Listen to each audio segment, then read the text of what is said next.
Good morning, everyone. Welcome to today's Truck Regulation Upload Compliance and Reporting Systems Q&A session that we have to help users understand and walk you through the TRUCRS reporting system for the California Air Resources Board.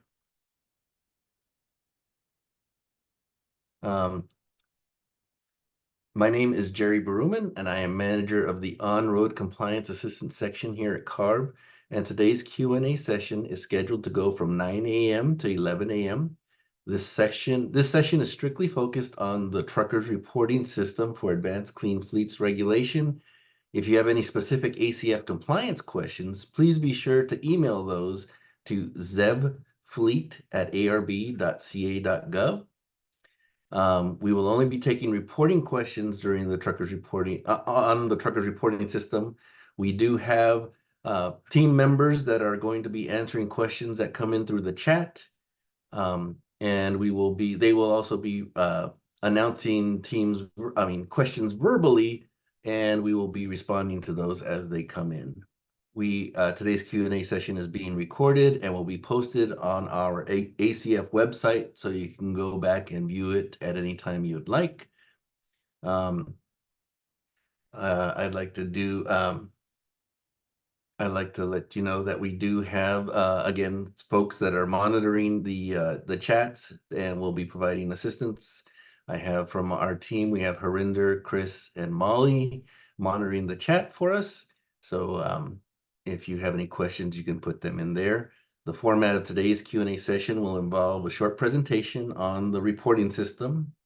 Then we will dive into the Q&A portion, which is all you. So for the Q&A portion, we'll have you'll be able to like we said, provide your questions over the chat, and we will answer them in real time. So with that, I will go to our next slide, which will give you what our today's presentation will cover. We're going to start off with what is TRUCRS for those of you who are new to the system. Then we will be talking about what regulations are included in the system in TRUCRS, the reporting deadlines, and the enforcement discretion notice summary, a quick reporting overview. We'll provide you some reporting guides and videos, and then we'll jump into the Q&A. So let's start off with what is TRUCRS. So as I mentioned earlier, TRUCRS stands for the Truck Regulation Upload Compliance and Reporting System. It's an online reporting system where owners of affected vehicles can report and update company, vehicle, and engine information to meet fleet reporting requirements. And once reporting is completed, if all information is compliant, then the user will be able to print a certificate of reported compliance.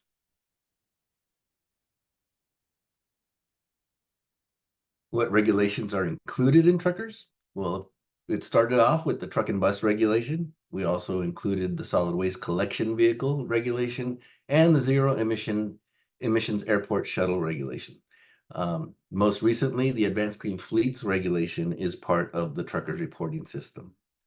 The Clean Truck Check is not part of the TRUCRS reporting system. They have their own reporting system that you can access at the web link provided here, and we will drop that into the chat there for everyone if you need the Clean Truck Check reporting system, which is a entirely separate reporting system from TRUCRS. So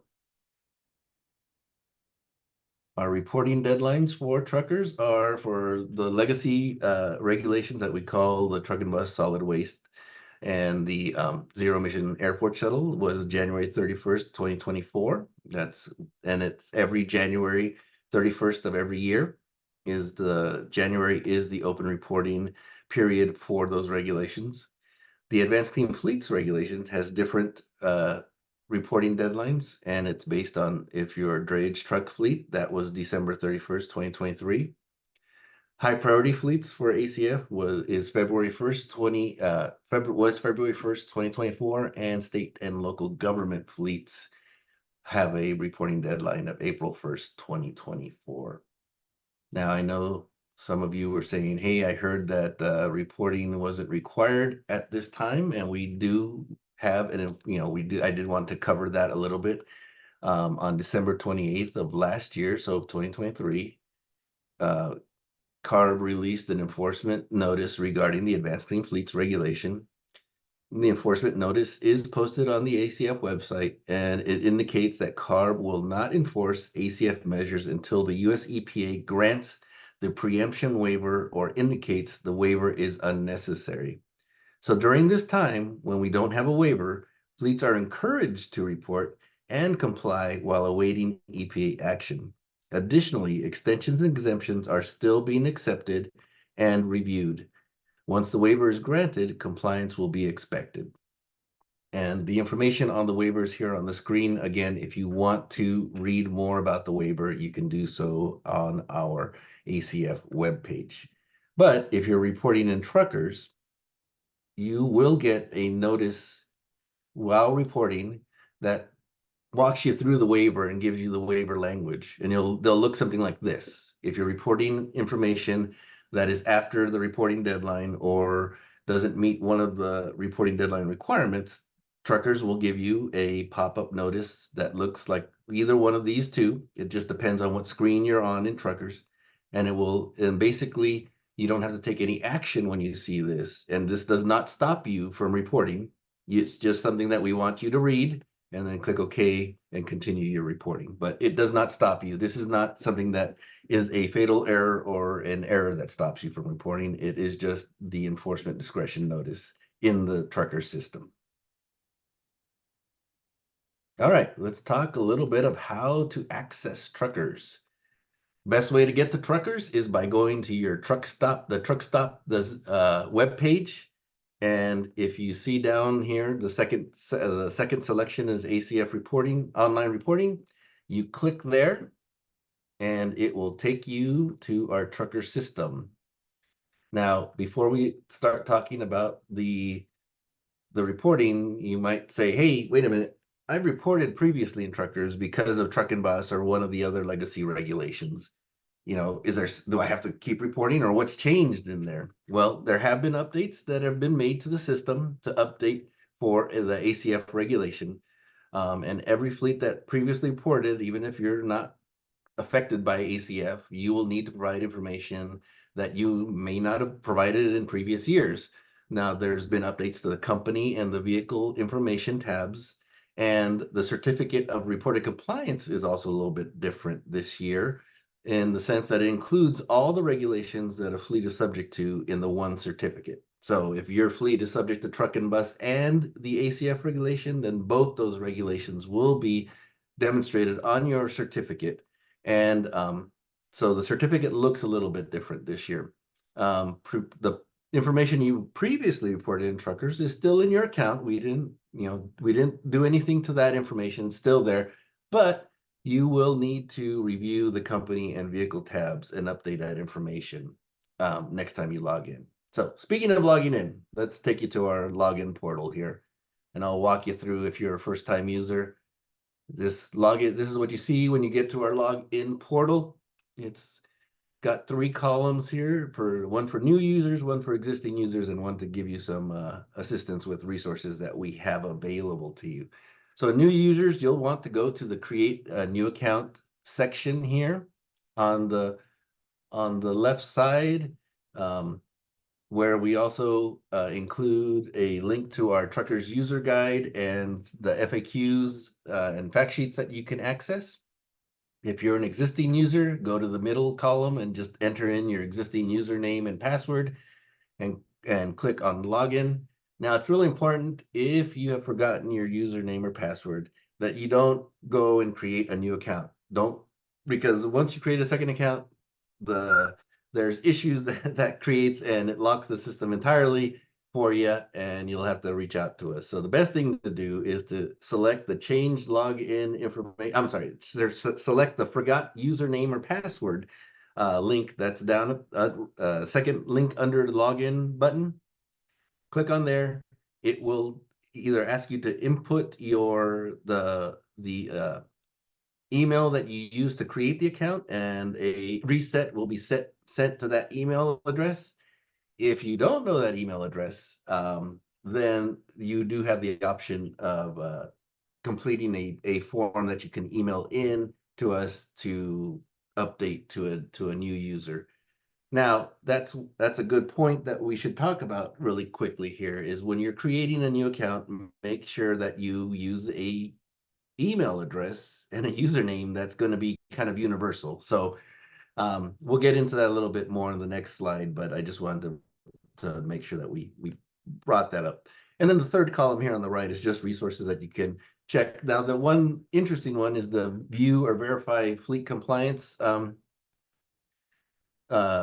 link there. That takes you to a web page where any fleet that has printed their certificate and attested that they are in compliance with any of the regulations in the trucker system will show up on this. So if you are trying to verify if you're hiring a compliant fleet, you can go there, type in the fleet name, you can type in the trucker's ID if you have that. There's several different search methods you can use there, but it'll pop up there and that'll demonstrate that that fleet is either compliant if they show up. If they don't show up, then they haven't reported in the system as being compliant. So and there's a couple other resources there for you, like reporting non-compliant fleets, or if you have some, if you have interest in financial assistance to come for any of these regulations, you can find some information there as well.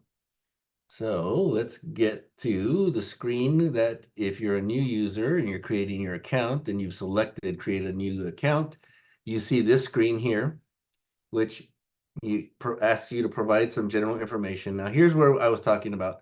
Use an email address and a username that's going to be a little bit more universal, so it's not directly linked to a staff person unless you're sure that staff person is always going to be part of your team, or you'll always have access to that staff person's email account, because anytime once you've submitted this email into the system, that's the email that we'll use to send any password updates, password reset update requests, or to verify that if someone calls or emails us, that's the authorized user for this account. So make sure you're putting something in there that is going to be with you, with the with the team for a while. Once you put that in there and you click on create account, you will get an email that looks like the one here on the right. The one on the right is just a sample that we put together, but make sure that when you're waiting for that email, that you're checking for your spam and your junk folders to make sure it doesn't accidentally get into one of those folders. But you will receive an email that provides you with your login information after you've selected create account. So once you created your account, you will be able to log in, and the first screen you'll see will be our message center. The message center provides you with important information, any updates, links to useful resources. So it's always good to take a quick review of the message center every time you log in, because this is where we'll be putting updates like ACF reporting updates and stuff like that. So make sure you're taking a look at the message center. This is the first screen you'll see when you log into your TRUCRS account. So check that out. But if you are still new to the system and you want to start creating your account, you go to the home page and you click on add a new company, and that will take you to what we call the company page here. And the company page asks you to provide some general information on your company. So make sure that you have the information handy when you are putting this together. Again, it will ask you to identify some of your, who the authorized users are going to be for this account. But here's where you're going to put in some information on what type of company or agency you're reporting. So if you look on the drop down on the right part of the screen, those are all the different types of company types that you can choose from in order to identify your company. And it's important that you put in the correct selection in order to make sure that you are reporting for the right program. So Especially if you are a city, county, or local jurisdiction, make sure you pick the right one because there are, sometimes depending on what you select, there will be additional questions that pop up that are not viewable to everyone. So make sure you're selecting the right company type. Make sure you're putting in the users who are actually going to be using calling us up to ask questions about your account or emailing about the account. Make sure they're listed in here as well. And so the again the agency type is one of those updates that I had mentioned that is different from previous years. And another difference that we have this year is the state and local government fleets have to report into truckers as part of ACF. So under the company agency type, if you put in your state or local government fleet, then you will see this additional question that asks you to choose one of these three drop downs if it's applicable, whether your state or local government has 10 or fewer vehicles, or if you're uh, greater than 90% local agencies, jurisdictional areas in a designated county. So you have to make sure you respond to these questions because this is one of those changes, and again, this only applies to state or local government fleets. But the second box here does apply to any reporting entity, and this is where you're going to select if you are part of the airport zero emission airport shuttle bus regulation, or if you're a high priority fleet as part of the ACF regulation, and if you are high priority fleet, you want to select to use the ZEV milestones option. Now, this is the main. This isn't a compliance assistance Q&A, but very quickly the default compliance option for high priority fleets in the ACF regulation is the model year schedule. However, which allows you to use internal combustion vehicles for their useful life, but you have to meet the ZEV replacements. It's 100% ZEV replacements starting January 1st, 2024. However, the ZEV milestones option allows greater flexibility to continue adding internal combustion vehicles after January 1st, 2024. Again, I'm not going to go into the nuts and bolts of how that all works for you, but if you want to opt into that, you will have to select the question here. You'll have to select yes to the question here, and that means that you're attesting that you're choosing to forego the useful life of your internal combustion vehicles in order to get the flexibility that the ZEV milestones options allow you. And again, at the very bottom, there's another demonstration of you might get the enforcement discretion waiver when you select one of these. So just a heads up that you might get that. Again, that doesn't mean you need to email us or call us. That just means we're providing you the information so that you're aware of it, and you can just hit OK and continue your reporting. All right. So once we've entered in all the company information, then you want to add in vehicles. So you select the vehicle tab. So if you look up at right underneath the trucker's ID there, you'll see several tabs. The company info is the one we were just in. So you'll navigate over to vehicle info tab just to the right of that. And when you want to start adding vehicles, you click on the add vehicle button, add new vehicle button. When you do that, you will see this screen. And again, it's asking you for some general vehicle information. So make sure you have this information handy when you are reporting. Now, one that you might need to take to take a look at is engine family and engine model year. You're going to need to be able to find that off of your emission control label on your vehicle's engine. Again, there are some updates that we've made for ACF that if you reported previously, you haven't included. So on the right there, it shows you what those might be. The vehicle type is a new one, fuel type, vehicle class, and is the vehicle owned by another entity, and the date purchased, as well as the date added to the California fleet. Those are all important pieces of information that help the system calculate compliance for advanced clean fleets. So make sure that you're putting in that information when you go in and report.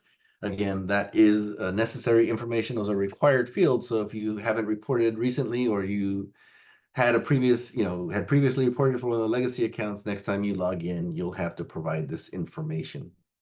So let's get you to the next tab. So if you navigate over to the compliance status tab, after you've inputted your vehicles, then you get to the compliance page, excuse me, and it'll look something like this. This is just an example, but it will provide you with the number of total vehicles you reported, how many internal combustion vehicles you reported, and it'll sort it out by class type for each of those, and it'll tell you how many zero emission vehicles you reported. Then it'll break it out by, if you're under the truck and bus regulation, it'll give you some of those details. And if you're also under advanced clean fleets, it'll provide you that information as well.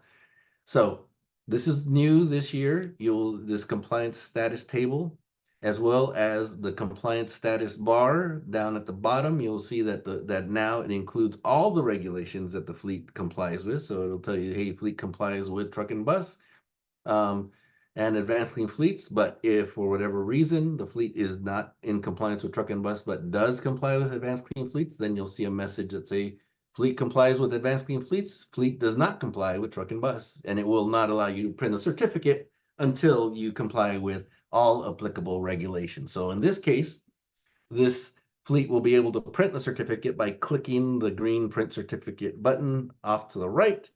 It will then take you to a screen where you have to attest that all the information is true and correct that you reported. Once you do that and print your certificate, then the fleet shows up on the fleet compliance verification list that I talked about earlier. Again, if the fleet complies with advanced clean fleets but does not comply with truck and bus, and they are a fleet that is covered by both those regulations, you will not get the print certificate button until you resolved your truck and bus issues and are compliant with both regulations. All right. So this is what the certificate looks like. This is the new certificate for 2024. Again, it shows in this test fleet case, it shows both regulations that are compliant for this fleet. It shows the number of vehicles that are reported, when the certificate is valid until, and when it was printed. So this is what you're looking for when you either receive a certificate, when you print a certificate, or if you receive a certificate from someone who is verifying that they are compliant with CARB regulations. All right, so that's the reporting system in a nutshell. I'm going to start going over some tools that we built into the system to help especially with the advanced clean fleets, we have much larger fleets reporting than we have in the past. So one of the tools that we've incorporated, we've had this in the past, but we've updated it for 2024 again, is our large fleet upload tool. If you want to upload all of your vehicles in one action, you can download you can go to our large fleet upload tool. If you have an existing fleet, you can click on this download to CSV button that's on the left of the large fleet upload tool. And it will provide you a printout of everything that you have currently reported in your TRUCRS account. Then when you download the large fleet upload tool, you can copy and paste that information directly into the large fleet upload spreadsheet. Make sure when you paste the information that you paste special, because it's all in Excel. So you paste special values only. Select values only, so you're not overwriting any of the existing formulas or macros or anything that's in the large fleet upload tool. But you find it, if you want to use it, you can find it on the vehicle information tab. I have highlighted the two buttons that you might want to use. Now that third button to the right, where it says download for CTC Viz, that is a tool we built into TRUCRS to help you with your clean truck check reporting. It doesn't do your clean truck check reporting, so please don't confuse that. But it helps you with, it'll pull out the information if you have information in TRUCRS that does need to go also into your clean truck check reporting. it'll pull that specific information, it'll download it into a CSV file for you, and then it'll make it easier for you to copy and paste it into your clean truck check reporting. Now, again, it does not do your clean truck check reporting for you. It just helps you with your clean truck check reporting. So again, separate database for clean truck check. We're just trying to help you out with that here. So, all right. So click to download. So if you want to download the spreadsheet, you click on large fleet upload, you get the screen, and then you click to download. Next thing you'll see is the actual spreadsheet that comes for the large fleet upload. You will need to enable editing. You get the little security notice here at the top. That enables, there's one macro in the system, and it is the macro needed in order to convert whatever you put into the spreadsheet into what we call a PRN file that will be accepted by the TRUCRS system. So you need to enable editing in order to enable that macro. So very important that before you do anything, you enable editing. And then, and like I said, it's needed for that create upload file part here. But again, as you can see here, there's a bunch of, there's several blank columns and rows. If you have existing information that you downloaded into a CSV file, again, you can copy and paste it into the appropriate cells. Make sure that you're putting in the right information into the appropriate cells. Use the paste special values only function when you're pasting in. And once you've got all that information pasted in there, the system will tell you whether that particular row, so each row is going to have a vehicle reported in each row.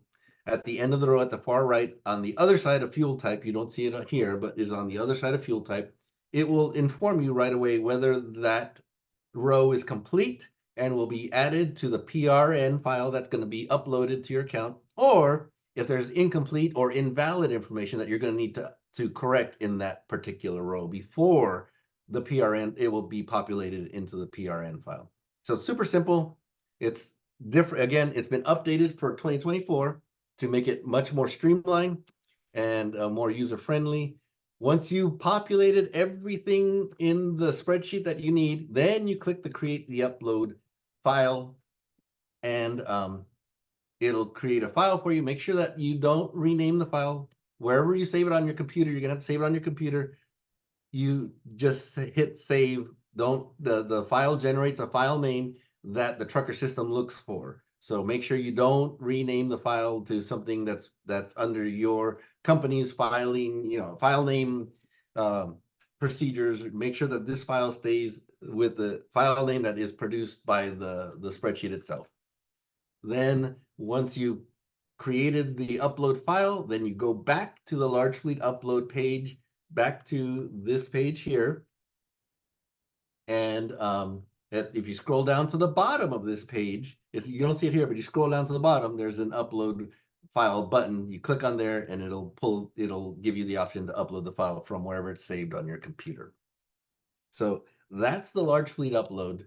Oh, I'm sorry, here's the bottom of the page. So you choose file, you click on choose file, and it'll tell you, it'll ask you where you saved your file. You highlight that one, and then you hit upload file, and it takes it. So that's the large fleet upload tool. We do have some videos that we put together. The large fleet upload tool video is getting posted here shortly, but we do have some reporting videos to help you. All this, everything that I've been walking you through is covered in these YouTube videos that we've been putting on our website to help you through this process as well. All right, so next thing that we're going to talk about a little bit here for reporting is going to be applying for ACF exemptions. Again, this is for ACF. This is not for any of the legacy regulations. ACF exemptions have to be requested via email through truckers@arb.ca.gov. You cannot apply for any ACF exemption directly through your truckers account. You have to do it via email. You do have to report your vehicle into your truckers account, but you request an exemption for that vehicle or for that whatever provision you're looking for through truckers email. The email must include your truckers ID, and all the required documentation for the specific exemption you're requesting. Now, CARB staff will review the request that comes in. If everything is complete and everything checks out, then if the request is approved, CARB staff will reply to your email and notify you that the extension was approved, and CARB staff will update your TRUCRS account to reflect the approved exemption. So that's how the exemptions work. If you want more information on the specific exemptions, you can visit our ACF fact sheet page. But again, it's pretty simple. You email your request into TRUCRS. You report your vehicle into your TRUCRS account.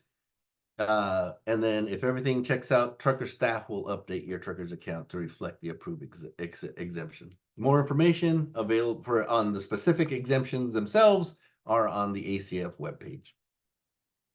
All right, let's talk a little bit about 5-day pass. Again, this is another ACF only. Doesn't apply if you're a truck and bus only fleet. You do not get the 5-day pass. This is ACF only. ACF provides a fleet a temporary pass that will allow a vehicle that doesn't comply with the ACF entry into California for 5 days. To apply, this one is you apply through your TRUCRS account. So you have to, if you don't have a TRUCRS account, you got to create a TRUCRS account. You got to report your vehicle, and from the vehicle info tab under flexibility options section, you scroll down. There's a drop down list of options to select from. One of them is 5-day pass. You select that one, and then it's going to ask you for the date of first use. So you're going to put in the date that that vehicle is coming into California. That's date of first use, the date that the vehicle is coming into California, and then the clock starts then. Each vehicle in the fleet can use a 5-day pass. So it's every vehicle in the fleet gets one 5-day pass per calendar year, but it's only one. So if you're gonna if you got to come back in, you got to bring a different vehicle and use a 5-day pass for that vehicle, and then every calendar year that resets. So this one is done through your TRUCRS account, and you get one for each vehicle. But again, it's only for ACF, so it's not for any of the legacy regulations. Those had the truck and bus had a 3-day pass, but that has long expired, and so it doesn't apply any longer. So just a heads up that this one is one of those new things for ACF. All right. So we're going to go over some of the frequently asked questions that we're seeing here now that we have some of these updates to our system. So maybe these will answer some of the questions you have that you might have, but this is what we've been seeing. So we'll go over these top 6 here real quick before we jump into the formal, the actual Q&A for everyone. But the first one that we have on our list here is, where do I find the engine family or engine model year? Like I described a little bit earlier, the engine family and engine year information can only be found on the engine's emission control label. Now, we call this the ECL. This is a US EPA requirement that vehicles have an ECL attached to the engine. So this is a federal requirement. If you do not have an ECL on your vehicle, you do need to reach out to your dealer or your engine manufacturer to request a replacement. The ECL is a whole separate rule, and it is a requirement to have that on your vehicle. So the ECL is usually attached to the engine block, and if the ECL, the engine family is listed on the ECL, it's usually a 10 to 12 character alphanumeric code. We do have a video that helps walk you through how to find the ECL. That is also available on our FAQ and fact sheet page. All right, so that's where you find your engine family or engine model year. Second question here, do I need to enter vehicle family name when requesting zero emission vehicles? The answer to this is only if you are reporting zero emission airport shuttles. That's the only time we need a vehicle family name. Sorry. Otherwise, if you're reporting for ACF, for truck and bus, for any of those, that's an optional field. It's there, you'll see it, but it'd also be labeled only for zero emission airport shuttle vehicles. So if you haven't reported that, if you're in one, only if you're in the airport shuttle business will you need to report that. All right. Number 3, is it necessary to input an engine family name when reporting my vehicles? Well, if you're reporting for truck and bus or any of the legacy uh, regulations, then yes, you have to report. That's always been a requirement. Your engine family name as well as the engine model year. But the ACF regulation doesn't require engine family and engine model year reporting for vehicles that fall under one of these categories. So if you're a high priority fleet, you must report the engine family and engine year for vehicles added to the California fleet after January 1, 2024. Tractors with a vehicle model year that is 12 years or older, and all other vehicles with a vehicle model year that is 17 years old or older. So that's for high priority fleets. If you're in any one of those categories, you have to report your engine family. If you don't, then if the vehicle doesn't fall into one of those categories, engine family is not a required field. State and local government fleets must report engine family and engine model year for any vehicles added to the California fleet after January 1, 2024. So those are the requirements. If you fall into any of those, then you'll need to add to report that, and the system knows what's required and what isn't required, but it only knows if you answer the questions in the new section under the company info tab, where you respond whether you're a high priority fleet, whether you're a drayage fleet, or whether you are a state or local government fleet. Drayage fleet does have some requirements as well on what is required and what isn't required for engine family and engine model year. So make sure that you're following the correct schedule there. All right. So that was number 3. Number 4, do I stay in low use exemption? So if you were previously in truck and bus and your vehicles have been and still are in the low use exemption, so they haven't had a period of non-compliance. So they've been 2022 low use, 2023 low use, now 2024 low use. Or if I'm or do I update to the backup vehicle exemption as part of ACF? And can you explain the difference of those two? So here's what the situation is. If you're regulated under both the truck and bus and the ACF regulations, you can switch your existing low use vehicles that you maintained under low use. So again, they cannot have been out of compliance and now you're trying to opt them into low use. They had to have been in low use and remain in low use, reported that way. If you have some that are in 2024 low use, you can switch them to, you can either leave them as low use or you can switch them to backup vehicle. So here's the difference. If you leave it in low use, those vehicles will count against your California fleet for advanced clean fleet. So that will count as you will have to put that into your count of number of vehicles in your California fleet, but it provides you with the out of state miles that, going over less than 1,000 miles in California, but out of state miles don't count towards the mileage restriction. And emergency miles stays the same. Now, if you want your vehicles to be exempt from being counted towards your California fleet for advanced clean fleets requirements, then you can switch them over to a backup vehicle exemption, but that does not give you the flexibility of using out of state miles. It is strictly less than 1,000 miles total on that vehicle. So you got to be careful with that one. So you gotta weigh your options and you got to pick the right one for you. But there are some there. So either way, if you choose backup vehicle or if you choose low use, those will still the system will still feed them to DMV as it has in the past. But there are differences in there. So you have to make sure that you are choosing the right situation for your fleet. So hopefully that made sense, but if not, you can email us and we'll walk you through it a little bit more. But all right, number 5, my vehicle has a short VIN. Why isn't TRUCRS accepting it? Okay, so short VINs were for vehicles prior to 1981 and now off-road yard tractors. So if you select an off-road yard tractor body type, or if you select that your vehicles your vehicle model date was prior to 1981, then the trucker system will accept your short VIN. If you have a short VIN for whatever reason, maybe it's a military tactical vehicle, maybe it's something else, you'll have to give us a call or email us, and we'll have to walk you through the process on what to do there. But if you have one of those other two, then you can report them online with no problem. All right, number 6 of our top 6 frequently asked questions. Why is my trucker's account showing not compliant with truck and bus, but all reported diesel vehicles are over 14,000 pounds GVWR or gross vehicle weight rating have a 2010 or newer engine? Now we're seeing this a lot with the newer reporting fleets for ACF.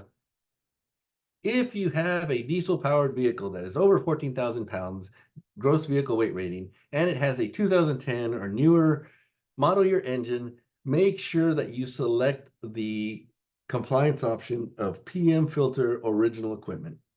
Don't leave your compliance option as none, because then the trucker system will think that your vehicle doesn't have a filter and it will mark it as non-compliant. Put in that you have a PM filter original equipment, that vehicle will be marked as compliant and your fleet will show up as compliant with truck and bus. So that's what we're seeing. One of the biggest things we're seeing is that fleets are leaving their compliance option as none, assuming that, hey, it's got 2010 or newer engine, it's fine. You still have to select the PM filter original equipment. Once you do that, then your fleet will show up as compliant in the trucker system. All right. So those are the frequently asked questions. Here's a list of resources that you can access to help you out with your reporting. These will be dropped in the link. One thing I do is that before, if you have questions, if you have reporting questions, you should send those to the truckers email. If you have compliance assistant questions, send those to Zev Fleet. If you have general questions, just call our hotline at 866-634-3735. But I would like to thank everyone for taking time to participate, and let you all know that this PowerPoint and the recording of the Q&A session will be posted and made available to you on our ACF Meetings and Events webpage. Again, if you have any questions that weren't we're going to open it up right now, but if after the Q&A is over, if you have any questions that weren't answered or you have further questions, please feel free to email them at the emails listed here or to call our hotline. And I want to inform everyone that we will be having more Q&A sessions to look for those notices to be sent out. So our next Q&A session will be held on March 12th, 2024, and will be focused on state and local government fleets. The registration for that was sent out, but if you missed it, the registration link is also on our ACF webpage under the meetings and events link. So with that, I will open it up to general questions at this point. So Harinder, Molly, do we have any questions that we didn't cover in the presentation that are being asked on the chat? So if you have questions, drop them in the chat. Harinder and Molly are monitoring the reporting questions, and we also have someone, if you're asking some compliance assistant types questions, we have someone monitoring those questions as well. But yes, drop all your questions that you have that weren't covered in the presentation, drop those in the chat, and we'll be happy to start covering those now. Yeah, we've gotten about 75 questions so far.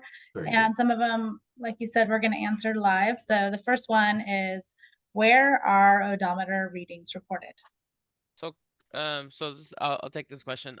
So odometer readings, so currently this year you don't have to report your odometers for the vehicles that are expiring to report your useful life. Later on, truckers will be updated to reflect the changes where you will need to put in odometer readings. So we're trying to incorporate all the changes. Currently, odometer readers are not on there, but later on this year, you will see updates that will include odometers readings, and then we will notify you guys either by email or you'll get You'll get a notification.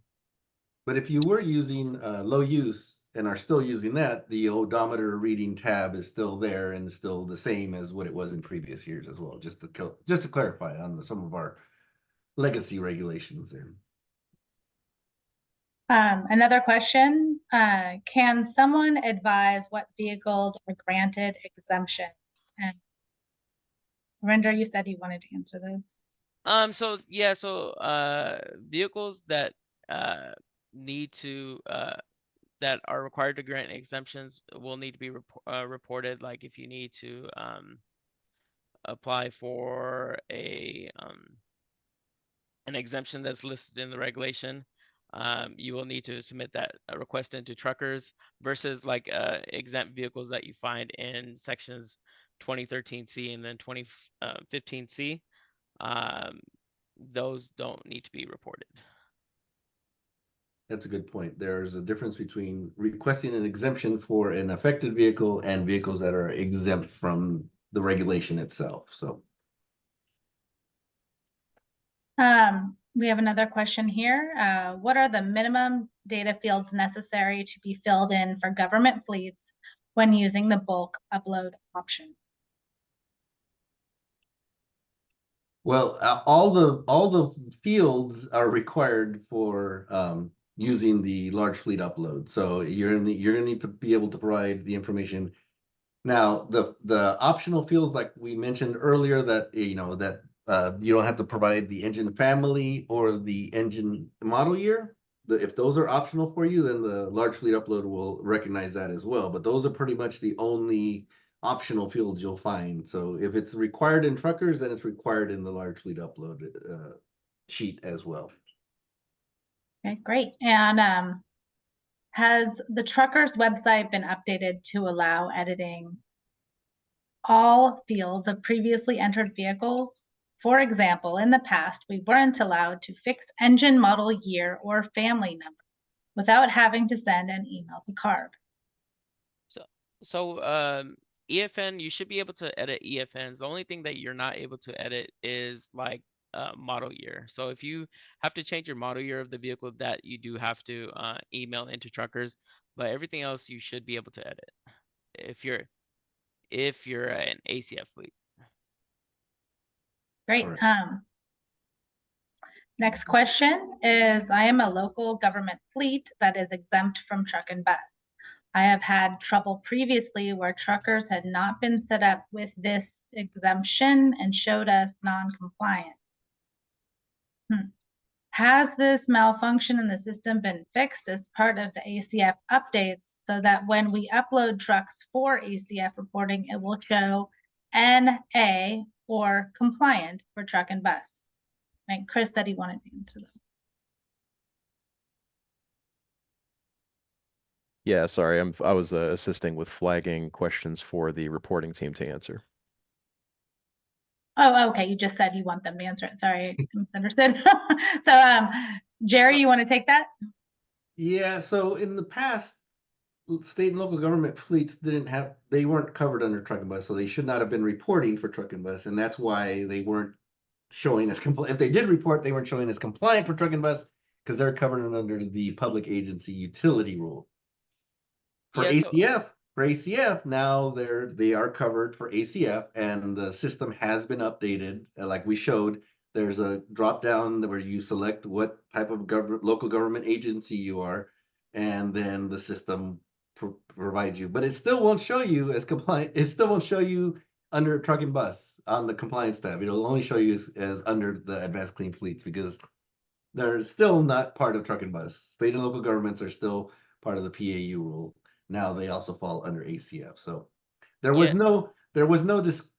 I forget what they said, but there was no discrepancy in the system previously. It's just that they weren't covered under, they've never been covered under truck and bus. So the system didn't know what to do with them if they did report and ask for truck and bus compliance. So yeah, so like once again to echo, so in the past, once again, local governments did not need to report previously. Now they're required to based off the ACF. The trucker system should not show you that you guys are subject to truck and bus. But if you are getting any errors and showing non-compliance, you can always email in to truckers@arb.ca.gov, or you can email the 866 diesel at 8, and then we can try to help you with your fleet compliance. But currently the system should be set up as, if you're a state and local government fleet and you're reporting for ACF, it shouldn't say you're out of compliance for truck and bus. But if it is, please email in, and then we can try to figure out what's going on. And then if there is a bug in the system, we can try to update that.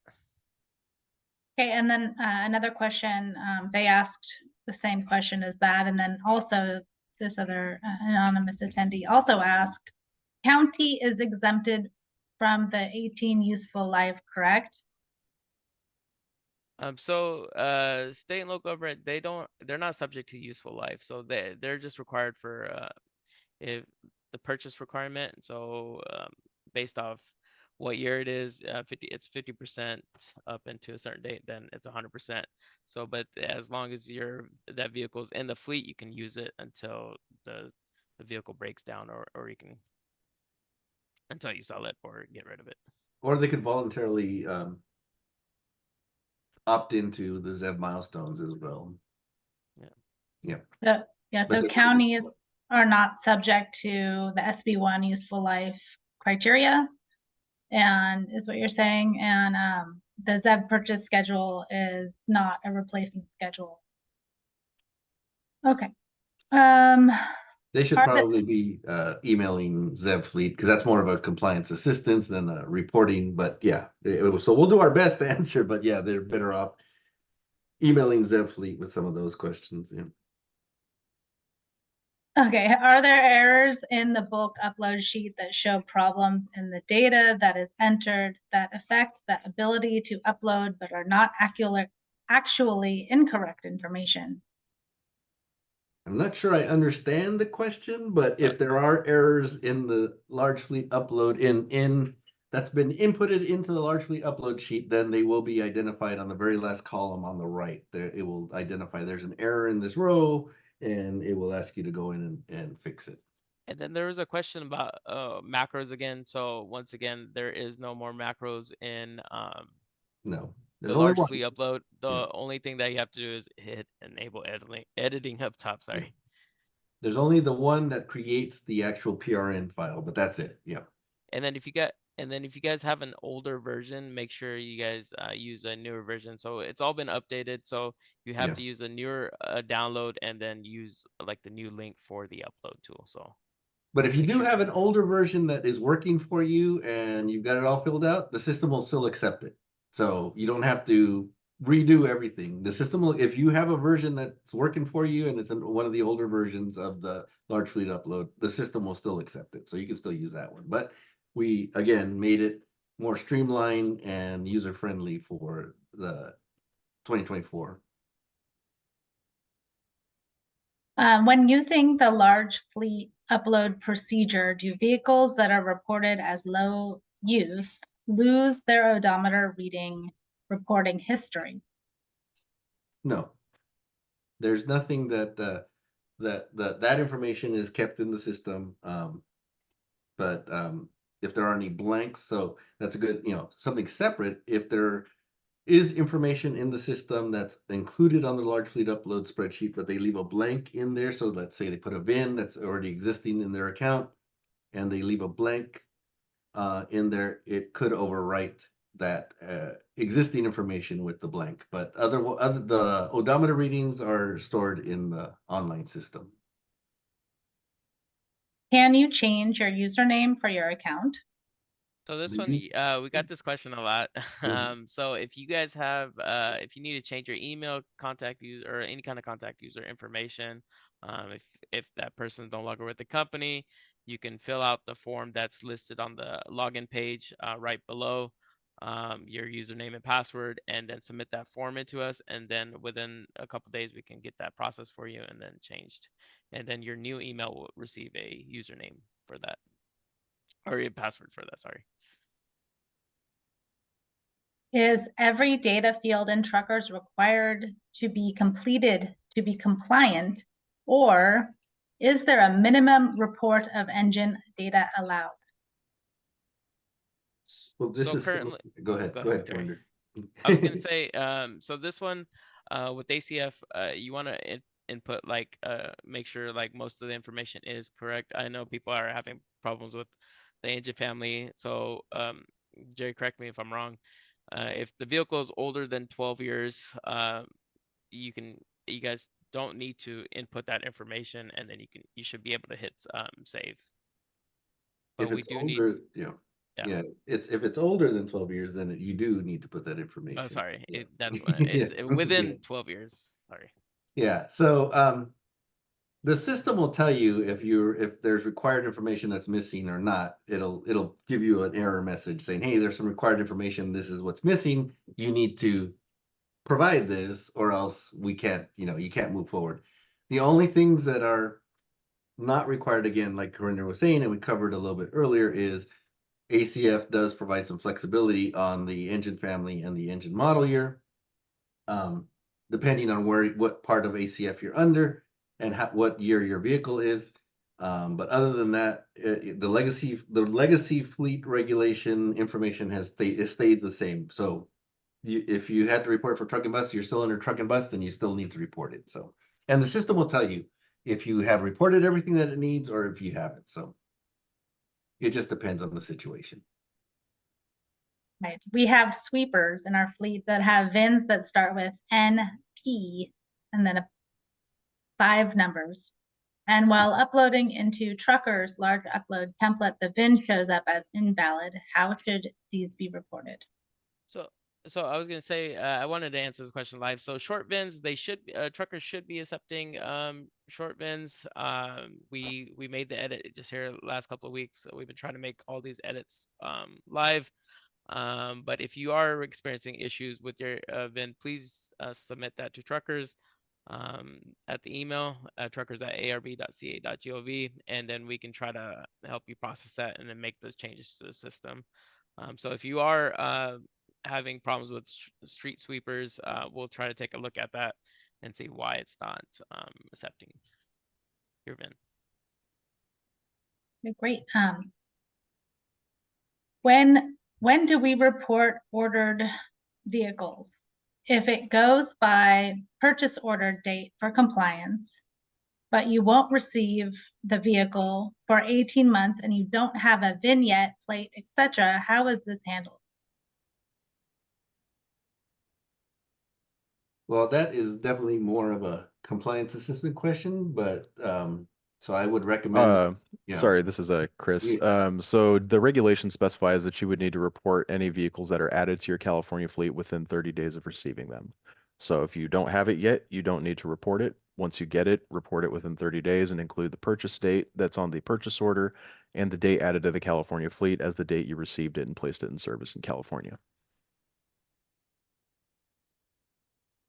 Chris?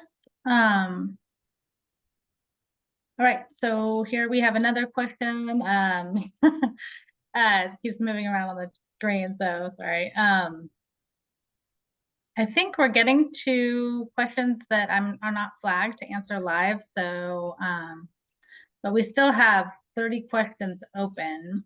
I think we can start answering, or I'm gonna just scroll through. yeah, just try to go through and then we can try to answer Okay. the questions. Yeah. There's been some questions about light duty vehicles, if they're subject to ACF, and if they need to be reported. So let's just focus on whether they need to be reported. Jerry, do you want to? Yeah, so I mean, the short answer is if it's over 8,500 pounds gross vehicle weight rating and it's internal combustion vehicle and you're under ACF, then yes, you need to report it. Regardless of fuel type, it needs to be reported if you're under ACF. And I'd like to put a caveat on there. So any fleet that any high priority fleet will need to report vehicles that are over 8,500 pounds gross vehicle weight rating. Any light duty package delivery vehicles as they're defined in the regulation, which are vehicles that are at or under 8,500 pounds GVWR, have at least 100 cubic feet of cargo carrying capacity and that are regularly used to deliver mail packages or parcels. Most light duty vehicles are not going to meet this definition. So for the most part, most fleets can probably ignore light duty vehicles. If you think you have vehicles that might meet this definition, these would need to be reported, one, if you are a high priority fleet, or two, if you're a state and local government fleet that is opting into the ZEV milestones option. A state or local government fleet that is not opting into ZEV milestones option does not need to include any light duty vehicles at all. Great, thanks, Chris. There's a couple of questions I'm gonna dismiss from the chat that are related. While you're looking for questions, Molly, another thing that is different for ACF is off-road yard tractors. In the past, all off-road vehicles were reported into the door system, not into the trucker system, but off-road yard tractors are part of ACF, and they are part of your California fleet, then they should be reported in the trucker system, even if they have an off-road engine. So just a heads up on that one. That is something that's different for reporting, and the reporting system has been updated to accept those as well. Great, thanks, Jerry. That's a good clarification. What is the date added to California field used for? So that's to help with your compliance. So that's the date added to California fleet. So out of state fleets might have like vehicles that travel into California versus vehicles that don't travel into California. So the regulation affects your California fleet. So this is important to put in to help with your compliance counts. And sometimes the date added to California fleet and the date vehicle purchase are the same, and that's fine. But sometimes they're not. For larger fleets, sometimes they have out of state arms or branches of the fleet, and they own the vehicle for a while, but they're bringing it into the California fleet just for 2024. Then that's the date that it was added to California fleet. So they can be the same, but they might not be the same either. Yeah, and I can provide a little bit more clarification there too. So the date purchased should effectively be the date that was on the purchase order when you ordered the vehicle. The date added to the California fleet is the date a vehicle is placed in service in California. So if you purchased a vehicle and it's getting built for 2 years, then you'll have a date purchased and a date in service that are 2 years apart. Similarly, as Jerry mentioned, if you're bringing a vehicle in from out of state, then the date that it is added to the California fleet is the date it crosses California's borders. And if you're a high priority fleet and you're entering into a contract with a fleet under your common ownership or control, a new contract, then the date that you enter into that contract would be the date you added that vehicle to your fleet under common control. Okay, great. Thanks, you guys. Here's another question about compliance with ACF. I don't know whether we want to talk about that, but when we purchase a ZEV and swap out a vehicle, can I assume we add the ZEV into TRUCRS as part of our total fleet? So at some point, we will have only ZEV units showing in TRUCRS. No, it's more of a statement than a question. No, I'm not. I'm not sure I understand that one, but it sounds correct. I mean, if they're going to be replacing the vehicle and it's not going to be part of their fleet anymore, and they're replacing it with a ZEV, then yes, report that ZEV in the TRUCRS. The ZEVs have to report it as well. Yeah, and that is the ultimate goal, right? Yeah, to have only ZEV. For truck and bus, you don't have to report your ZEVs, but for ACF, you do.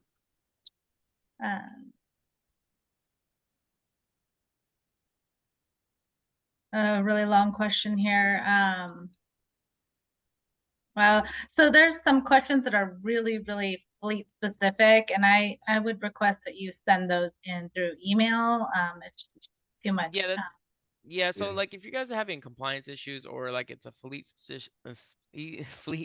specific question, or if you're asking questions about is this truck in compliance or not, or do we have to report this compliance, I would strongly recommend emailing in to the TRUCRS at arb.ca.gov if it's like a TRUCRS reported. If you're just looking for fleet compliance, you can email the ZEV team, or you can email into the 866 at diesel, 8666diesel@arb.ca.gov, and then we can help you out, like on a more one-on-one basis, looking at your fleet. Because right now we can't really log in and look at your fleet. So if you email in, we can help you further. Yeah, yeah, and and the purpose of this Q&A is to focus on the reporting system itself, not so much the compliance assistance part of, which is an important part, but like Harinder said, email us those questions and we will help you out with those at the, so reporting questions. So on the reporting system, send email it to truckers@arb.ca.gov. Compliance assistance for ACF, email those to zevfleet@arb.ca.gov. Here's a nice short question. Under registration information, it asks for type. What are the types of registration? I believe there's state and IRP, Yeah, and there's partial year. Yeah, there's state, IRP, and then let me pull it up real quick. That's a good question.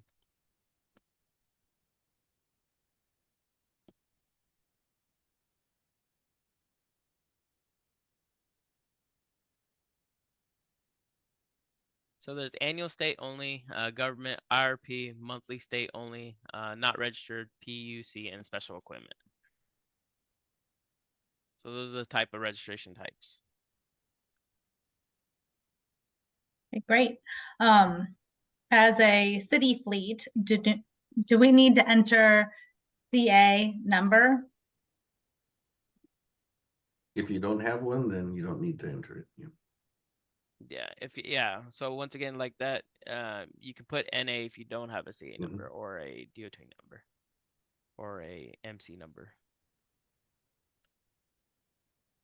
Someone was looking for a way to find the gross vehicle weight rating on half-ton vans, and David Worthington answered it in the chat. Said, check the VIN label on the door side door jamb for half-ton vans. And he also mentioned this, that a half-ton van can have a gross vehicle weight rating over 8,500 pounds. Correct.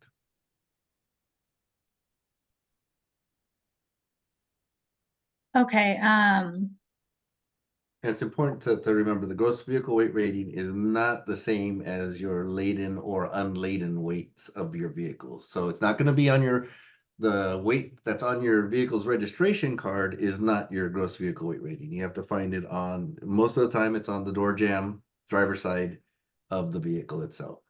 You can actually find it though using the NHTSA VIN decoder as well. That'll provide you, if you put the VIN of your vehicle in there, that'll provide you with the vehicle's gross vehicle weight rating as well.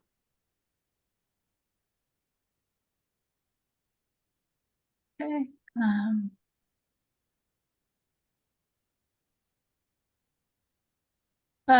So here's a drayage question. Will the trucker system automatically flag drayage trucks that did enter a port or rail yard in 2025?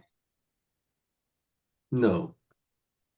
The drayage system, the trucker system, if you are a drayage truck, you need to report that vehicle under body type, either tractor day cab drayage or tractor sleeper cab drayage. And then that information is provided to the ports and rail yards, and they keep the records of who's entered the ports, and they provide it to us. Great, thanks.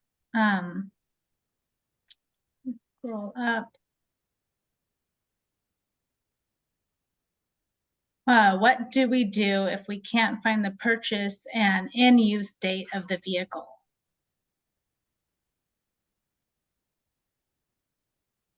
Yeah, that one is probably give us a call or send us an email and we'll figure out the situation specific to your specific situation.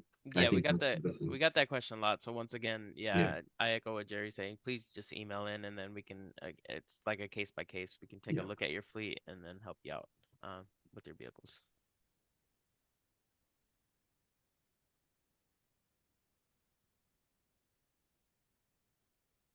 When inputting a vehicle that has a vehicle make as other, there is no field to identify what the other make is. Does the make have to be identified elsewhere? No, this it's only under that one question where we identify the make. And if we are missing, we have gotten this, we've gotten emailers that said, hey, the make of my vehicle isn't included here. Just email us, and again, we'll work to update the system as needed. But if you put other in there, there is no other field anywhere in the system that you have to update that in right now. Yeah, and then that goes for vehicle type too. So if truckers is like, we have a list of vehicle types listed, but if you guys have a vehicle type that's not listed, please do email in, and then we can try to work to update the system to include that vehicle type. Great. So we've gotten several questions about this. And I just want to reiterate again. So I'm going to ask the question to Harinder. We are only required to enter vehicles over 8,500 pounds gross vehicle weight rating into truckers, correct? I guess there's some confusion because they see an option for a class 1 to 2A vehicle below this. I think Chris covered that a little bit earlier Okay. with the light duty package delivery vehicles. So that's why we include that there. Now, Yeah, again, so yeah, go ahead. it's not a blanket statement that over 85, because that's only for ACF, over 8,500 pounds gross vehicle weight rating. Truck and bus still is over 14,000 pounds gross vehicle weight rating. So you have to make sure we're not providing blanket statements here. There's separate statements for separate regulations, and that's why some of these are more of a compliance assistance thing that we need to work out on a case-by-case basis. So we can't say blanket wide, yes, anything over 8,500 pounds GVWR has to be reported, because that's not the case. If you're affected by ACF, then that's generally the case, but if you're only affected by truck and bus, then it's not the case. It's anything greater than 14,000 pounds diesel powered vehicles. So Thanks, Jerry. yeah. I know you talked about this earlier. Someone wants to know if they need to create a separate clean truck check account, or is it the same as the trucker's account? Separate accounts, separate systems, separate accounts. Yeah, you'll need to reach out to the clean truck check system. The systems don't speak to each other. And so, yeah, so those are two different regulations and two different systems. Okay, will you cover regulations your fleet is subject to again? I am a local agency and still unsure how to answer the 3 questions. So the questions are, let me pull those up under that section. They ask if you're a zero emission airport shuttle bus. So I don't think you're one of those. If you're a what was it, a local fleet, local jurisdiction fleet, Molly? It's possible. I mean, Yeah. that they could. It's not impossible. So Okay, so the 3 questions that are being asked are, let me get to that section. just what are the 3 questions? I think that might help. It's Yeah, someone should know. If they have questions, they should call or email. yeah, they should definitely, you should call or email, and we'll walk you through it. But it asks if you're an airport shuttle bus fleet, and if you're not, then you put NA. It says, are you part of high priority fleet? If you're a state or local government, you're not a part of a high priority fleet, so you would select, that sounds like it would be an NA. I'm not saying it is. This isn't a compliance assistance, and I don't have nearly enough information from you. So if you're not a high priority fleet, then you would say NA, and then it asks if you want to comply with the ZEV milestone option. Now that one, if state and local governments, you might want to comply with using the ZEV milestones option. So you might select yes on that one, but you might not. You might select NA. So if none of those apply to you, you would select NA for those options. But again, I'm not saying that this is what you should be putting into your trucker's account, because I don't have nearly enough information from you on what you should be putting into your trucker's account. So email Zev Fleet, and we'll walk you, and we can help walk you through it. Okay, great. So I've got another question on off-road vehicle. And in this example, they they say forklift, what is the requirement to report weight, year, etc.? So I think Jerry covered this already about off-road vehicles. There's only one type that you would need to report under ACF. Yeah, off-road yard tractors. Forklifts are a different program, you know. Okay.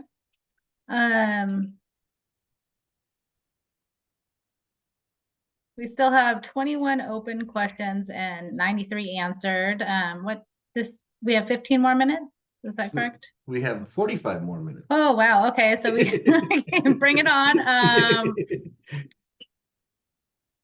Okay, so here's a good one. If we have our fleet reported in TRUCRS, do we need to report it also on ACF portal? I don't know what the ACF, I don't know what the reference to ACF portal is. I just think, So- yeah, I mean, they probably, for us, we report, everything's through TRUCRS. Everything's through ACF, truck and bus, solid waste collection vehicle, heavy crane, and zero emission airport shuttle all report into TRUCRS. Yep. Makes it So. easy. Oh, there was a doors question. I'm not sure if we want to bring that up now. Here it is. If you have been reporting yard mules or yard tractors and doors and now report under ACF, does this mean you no longer include them in the doors report going forward? I'm not sure we have anyone from doors here, and I don't think so that is a good question, and it may, and depending on your situation, I think we'd want to answer that. But you'd have to personally. email the off-road group at doors@arb.ca.gov and ask them, because you have to report them for ACF. They have to be reported for ACF. How that affects the off-road regulation, we don't have any off-road regulation folks here. We can't speak to that. So email your off-road regulation folks and ask them. And then some folks are asking for a future compliance assistance workshop. And would we offer one here at CARB? That is outside of my boundaries here. I think that would be something for the outreach team. But we'll take note, right, Yosef and Mac, and we'll follow. Someone will follow up with that one. Yes. We can try to get a hold of someone now, but we do have a state and local government fleet workshop coming up. Yusuf, do you remember the date on that? Yes, we do have a Q&A session for the state and local government fleets, and that'll be coming up March 12th. And you can register by going to our ACF meetings and events page and register for that. And Yusuf, we had Advanced Clean Fleets Q&As in the past, right? Those are all recorded and available on the meetings and events page as well, right? If that might help with the compliance assistance. Yes, we've had ACF webinars for drayage, high priority fleets, and state and local government fleets. So those are all were recorded and have been posted on our ACF meetings and events page. So feel free to go to that page and watch whichever one that you feel would be best for you. Great, thanks, Yusuf. Someone's asking if there is still time for ACF high priority fleets to enter cargo handling vehicles into TRUCRS that are 8,500 pounds GVWR.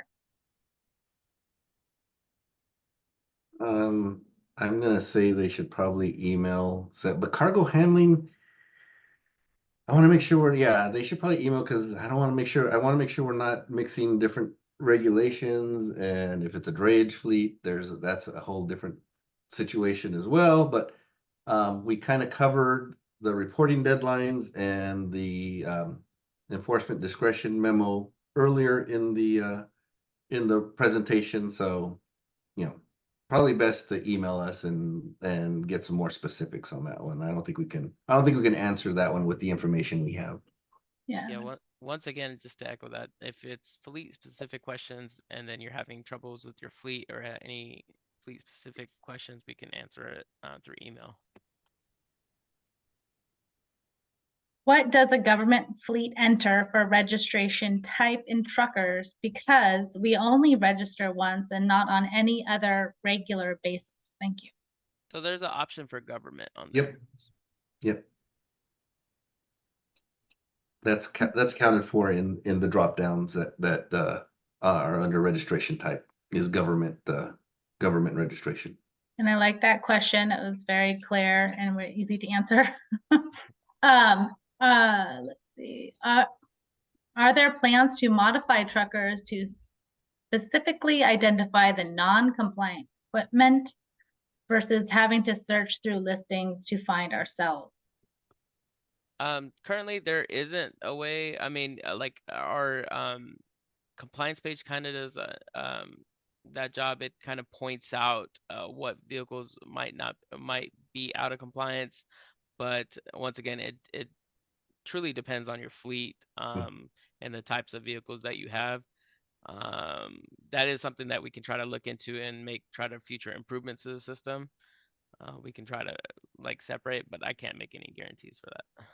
Yeah, and you can just, if you do need help with walking through there, you can always call our hotline and they will walk through your account with you and help identify what needs to be done for that specific fleet as well. So, but we're always trying to update the system to make it better. But yeah, as of right now, I think the best thing to do is give us a call and we'll help you out that way.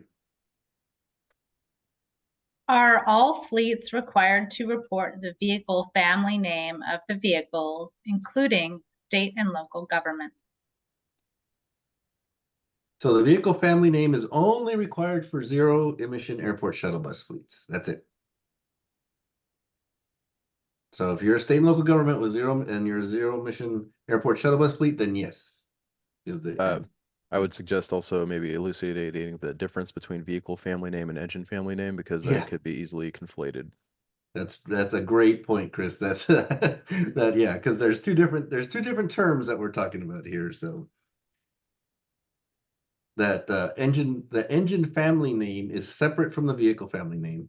The engine family name is located on what we talked about earlier, the emission control label. And it is not required in all situations. They are separate. There are certain situations. If you're in truck and bus, then it's always required to report. If you are in advanced clean fleets, then it depends on where you are in advanced clean fleets. And for state and local governments, it is required. Here, let me pull it up just so I make sure that I see it correctly. Do you have it off the top of your head, Chris? For state and local government fleets, I want to make sure I'm saying it correctly here. Was it 12 years or older? I do not have it off the top of my head. All right, I have it here. Okay, state and local government fleets must report engine family and engine model year for any vehicles added to the California fleet after January 1, 2024. So that's the requirement for state and local government fleets to report the engine family and the engine model year, not the vehicle family, which is a different term and a different piece of information. Thank you. Here's another question. How do you report vehicles that have received incentives? And they gave an example as such as through the Carl Moyer program. That's a great question. Yeah. On this question, when you're inputting vehicles and then you're adding new vehicles on the bottom, they'll give you a option to enter in like fund dates. So you can input your fund date when you're inputting your vehicle. So when you're updating your vehicle info, each specific vehicle at the very bottom of that page says, was this vehicle funded, was it paid for with whatever funds, but it also says, did the fund, did the fund specifically state that they can't be used for compliance purposes? So you have to answer that question in there, but it's part of the vehicle information. And ultimately, you will have to check back with the funding program that's specific to whatever funding program, because the ACF regulation just ultimately points back to each individual funding program's guidelines. We're not in a position to make those calls for those guidelines, so you would need to reach out to, in this case, the Carl Moyer team to verify whether or not vehicles purchased with Carl Moyer funding can count towards ACF compliance. If so, for how long? and when. Yep. That's on the owner to take care of that, like Chris said. Great point, Chris, because you're just reporting it and you're attesting that everything you're reporting is true and correct. So you'll have to follow up with your funding source to find out whether it can be used for compliance or not. We've received this question a few times. There's some confusion about whether exempt vehicles need to be entered into truckers as opposed to vehicles that are applying for an exemption. So maybe Jerry, you can I know you talked about this once, but Yeah. their example was emergency vehicles. So those vehicles are. Yeah, there's a list in the ACF regulation. What section is that, Harinder? You had that handy earlier. It was The- 2015C here. I'm gonna pull it back Okay. up. 2015C for high priority fleets and 2013C for state and local government fleets. If your vehicles fall under one of those sections of the ACF regulation, I'm talking ACF, then they do not need to be reported in truckers. If your vehicles don't fall under that and they are over 8,500 pounds and they're affected by ACF, they do need to report it. And if you want to apply for an exemption for that vehicle, then you have to apply for the exemption. So it's a little bit different, exempt vehicles versus vehicles requesting an exemption. So there's a little bit of difference there. Again, if you have questions, email Zev Fleet, we'll walk you through it. But there's also information on our ACF webpage. They're under FAQs that demonstrate all the exemptions that are available as well. So those are different. Now remember, I said ACF truck and bus has a whole different set of exempt vehicles. So we're talking ACF here. So Yeah, so once again, if you're like trying to get a ZEV purchase exemption, you would want to email in your request, and then we could take a look at that and see if you qualify. Like the daily use exemptions, one other one, or the ZEV infrastructure, yeah. or the vehicle delivery day, you want to email in. Once again, we covered the 5-day pass. You can input that into truckers, and then if you're subject to, or if your fleets fall under the 2013C and then 2015C, those vehicles do not need a report. Yeah. And now I think the question you read, Molly, specifically called out emergency use vehicles. So emergency use vehicles are covered in the exempt category, but there's specifics to that. So you have to read what section was it in high priority fleets, Harinder? 2015C. 2015C. And then that references the California Vehicle Code, and probably need to have a a permit or a registration from the Highway Patrol in order to classify it as an emergency use vehicle. So make sure emergency use vehicles aren't all the same either. So I know that they might seem like an emergency use vehicle to you, but they might not under the regulatory requirement. So make sure you read that section 2015C for high priority fleets. And make sure that your vehicle does fall under one of those emergency use categories. If it doesn't, it needs to be reported. If it does, then it does not. Right. Someone is asking for a list of current unavailable ZEVs. I think what Veronica is mentioning here is the ZEV unavailability list, which we don't need to post until January 1st of next year. So that won't be available yet. Yeah, that's not available. Well, that's outside of the reporting discussion, but yeah, I think you got it there, Molly. There's some we can answer that are probably better to answer through the chat, like they're asking for specific codes, which are in our regulation. I think someone wants to answer that in the chat. So the emergency vehicle code, once again, you got is defined as CVC section 165. That's great. Thanks, Sandra. CVC is California Vehicle Code.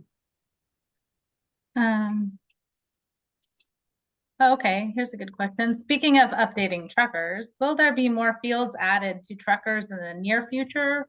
Or are the fields that exist today all that is needed for ACF? Yes. I, Well, I don't know what I don't know. we what the don't right know. We can't Yeah, I don't know predict. what the right answer is there. I mean, Well, it's, I don't think it- there So isn't one. we're still Yeah. improving truckers, Yes. like day by day, because the ACF does require more, a little bit more reporting, like the odometer. So like you'll like in the near future we will see an odometers field. So the answer is yes and no. So Yeah, I mean, yes, it's just the odometers that you're aware of. You know, it's currently, in the future, it's very speculative, so we wouldn't want to answer that. Well, just like what Herner's saying is that the ZEV milestones, they're going to be changing as the years go along. So we are Okay, going to have to another update good it point.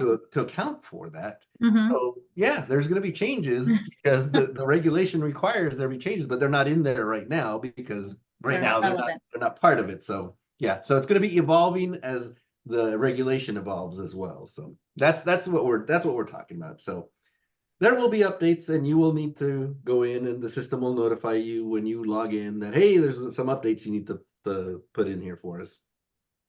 But reporting is required. I mean, just a reminder, you gotta Chris, help me on this one because I'm venturing into the compliance assistance realm here. But if you make a change to your California fleet, you have to report that within 30 days of the change. So you should always be updating your truckers account, and every year, depending on where you're at, high priority, state and local government or drayage, you have reporting deadlines for every year as well. So That is correct. So the regulation does specify that changes to the fleet must be reported within 30 days, and those typically include adding or removing vehicles from the California fleet.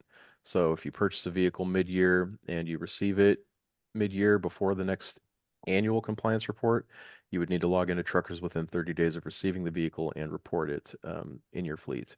And similarly, if you remove a vehicle permanently from the California fleet, you would need to log into Truckers and delete that out of your account within 30 days of that occurring.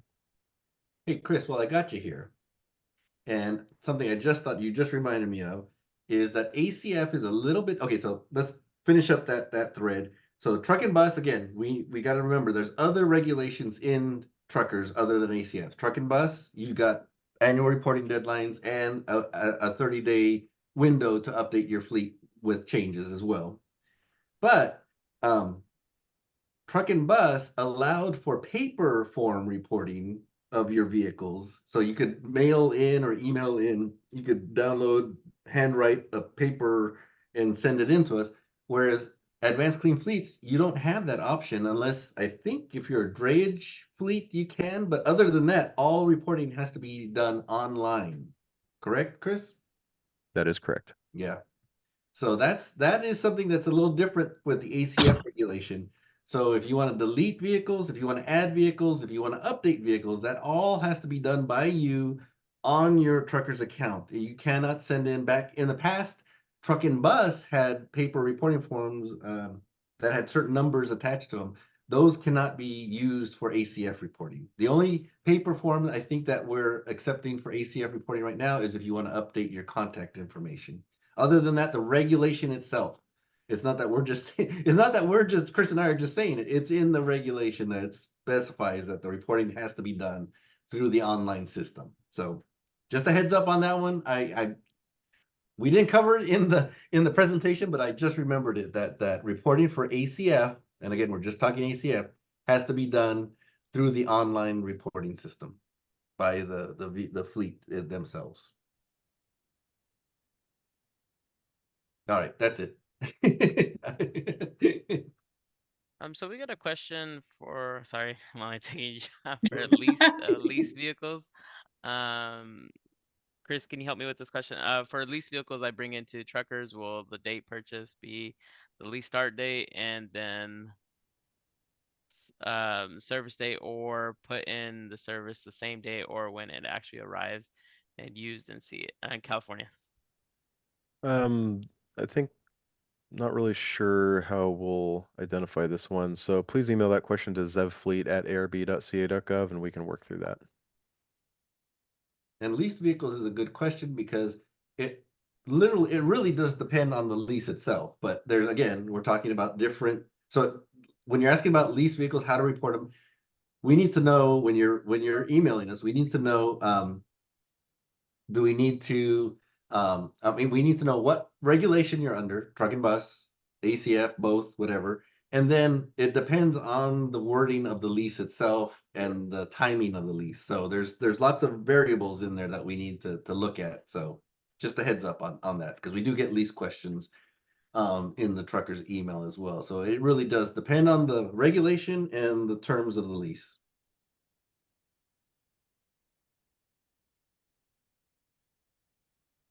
Right, sounds like we might be out of questions here, at least the ones that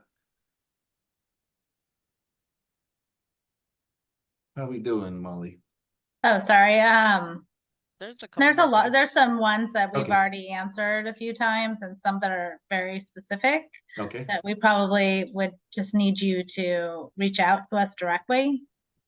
Yeah, like there's this or like when companies merge as well, so you can, there's a way for us to do it on the back end. If you email us and we get consent from both companies, or we can see like the purchase agreement, we can try to merge accounts. But usually, in this case, you would want to create your own account and then report the vehicles that you acquired.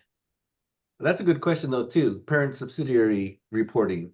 So for ACF, the trucker system does allow for subsidiaries to report, and it asks you under the company page if you're reporting, if you're part of a parent, if you have a parent company, and you answer that question, and then it'll ask you what's the parent company's trucker's ID. You put that information in there, and that the system links you to the parent reporting. So subsidiaries can report separately and should be reporting separately actually for ACF, but you'll have to input your parent company's information into your account so that it links those accounts as you're reporting. So that's a good question.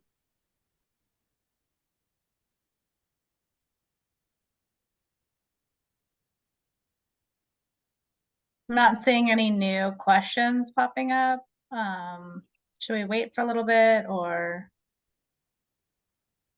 does anyone see anything that they want to answer in a different way? I'm not sure. Yusuf, what do you recommend here? If we're not getting new questions coming in, how do we normally handle these on the Q&A? You're the expert on this one. Someone Okay. has a few questions about applying for exemptions and then backup vehicle reporting. Maybe you can talk about backup vehicle reporting real quick. Okay, that's the question. It's just well, the question is they have some questions and they wanted to get answers, but I don't actually have the question. Oh, so they would backup- want to yeah. reach out. Yeah, so just in general, backup vehicle reporting, if they're coming over from, if they weren't compliant with, if they weren't compliant with truck and bus, then you can't report it as a backup vehicle. So let's say the vehicle is like a 95 engineer vehicle and it was out of compliance with truck and bus, then you cannot put it in as a backup vehicle for ACF because it's already been out of compliance. But if you're following truck and bus and there's not been a period of non-compliance, then you can elect to change that vehicle to a backup vehicle under ACF. And we kind of went over this in the presentation, but if you change to a backup vehicle, then it doesn't count towards your California fleet size, but you're restricted to less than 1,000 miles total over the year. If you leave it as a 2024 low use vehicle, then it does count towards your California fleet size. The useful life requirements still apply to that vehicle, but you get the flexibility that you have less than 1,000 California miles, but you can still do out of state miles that don't count against your California miles. So, And Jerry, because we also have a wider audience here, we also have to remember that the PAU regulation also had its own version of a low use exemption, which may or may not be relevant to this person's question. But yeah, if you do have specific questions about low use and backup and which regulation you might have been subject to before, you can email those to zevfleet@arb.ca.gov and we can help work that out. that's the best thing to do. I'm trying to give you a nutshell of what it is, but your specific situation is always different than the general explanation. So.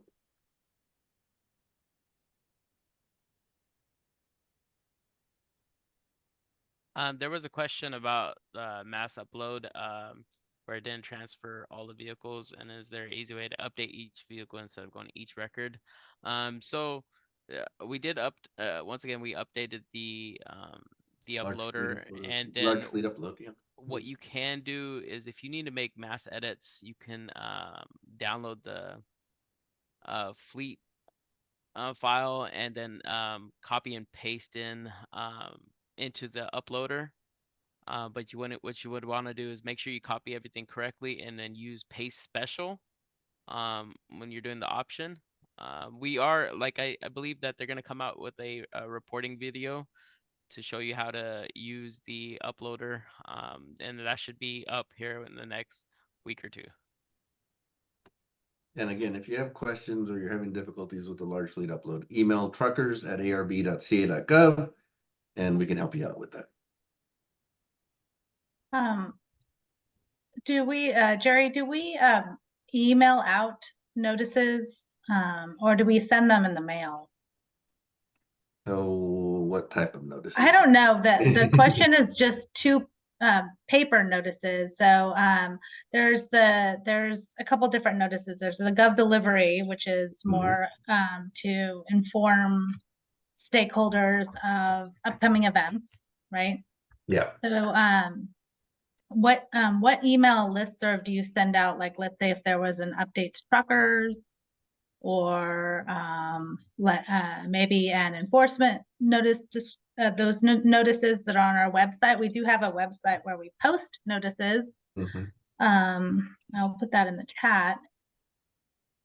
Yeah, we can, I mean, generally there's a number of different avenues that we send out notifications to fleet owners, and we'll use different avenues for different reasons for different information as well. So if a minor update to truckers has been made, it likely may not require a mass email or a Gov delivery notice. We might just update the message center. So it's good to always be checking the message center tab in Truckers account, because we do have some of the more minor updates listed there. If we send out, for example, end of year reporting reminders, sometimes those are done through the emails, the contact email addresses provided in the Trucker system. We also send out more general, as Molly was mentioning, stakeholder notices for changes to the regulations or things like the enforcement discretion notice through the Gov delivery, which you can subscribe to off the ACF website. So it's good to have your email address in that Gov delivery subscription service.